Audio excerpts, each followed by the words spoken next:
So friends, till now we have discussed about models which is used to hold the values. Now let us discuss about a DAO layer which contain repositories that is used to interact with database. So inside a DAO package, I have created an interface with the name customer DAO.java, and we have also created an implementation class of our customer DAO.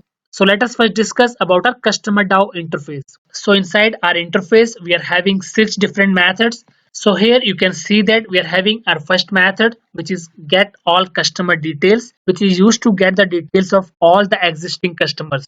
And if you want to get the details of a particular customer, then you can provide a customer ID to get the details of the customer. And then we are having a method to add the customer. So to add a customer, it is accepting a customer object.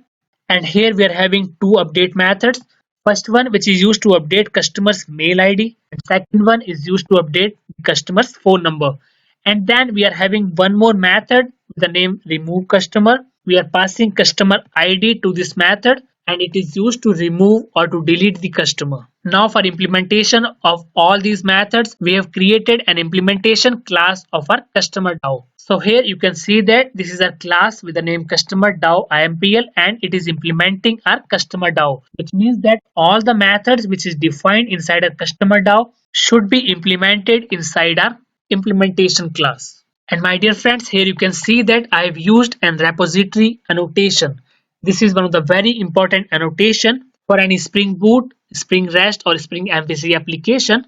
So by using this repository annotation, we are telling an IOC container that this particular component is of type repository. Friends, for simplicity purpose, I am using an map object here to store the data of our customers. And in our upcoming tutorials, we will see that how we can interact with different type of databases, whether it can be an Oracle database or an MySQL database or an Postgres. Step by step, we will see that how we can interact with different database. So here I have created a map object with the name customers, and it is accepting key as integer type with value as customer object. And here I have created an object of hash map. Now my dear friends, here you can see that this is the default constructor of our customer DAO implementation class. So whenever an object of this class will be created, then JVM will call the default constructor. And inside our default constructor, you can see that we are adding objects to our customer map. So this is the key of our map object, and this is the customer type value which we are adding to our map object. So inside our customer class, we have defined and parameterized constructor which is accepting 4 parameters. So this is the customer ID, then this is the name of our customer, that is Chetan, and this is the email ID of our customer, and this is the mobile number. Similarly, I am adding one more customer object with ID as 101, with name as Anand, and this is the mail ID and then the phone number.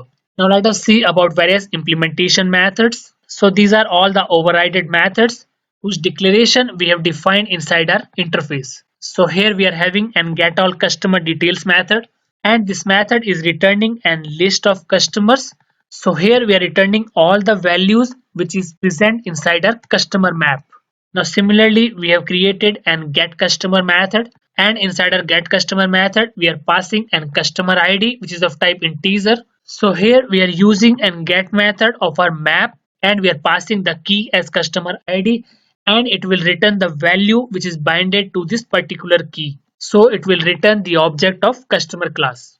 Similarly, here we are having an add customer method. So inside our add customer method, we are passing an object of customer, and by using the put method of our map, we are storing a customer object to our customer's hash map. So this is the key of our customer object, and this is the customer type value which we are binding to this particular key. Similarly, we are having an two update methods. First one which is used to update the customer ID, and the second one which is used to update the customer phone number. So here we are passing an customer ID and then the customer email ID which is of type string. So this is our customer's map object, and we are using an get method to get the customer object which is associated with this particular customer ID key. And this is the set customer email ID method which we have defined inside our customer class. And by using this method, we are updating the customer ID which is provided by the customer. Similarly, we are using an set customer phone number method which we have defined inside our customer class. And here we are passing the phone number value which is provided by the customer. And here we are having an remove customer method, and inside this method we are passing an customer ID which we want to delete or to remove. So here we are using an remove method of our customers map, and we are passing the customer ID key. So if there will be any customer with this particular ID, then that will be removed from our customers map. So my dear friends, this is about a repository class or the DAO class. Now we will discuss about a service package.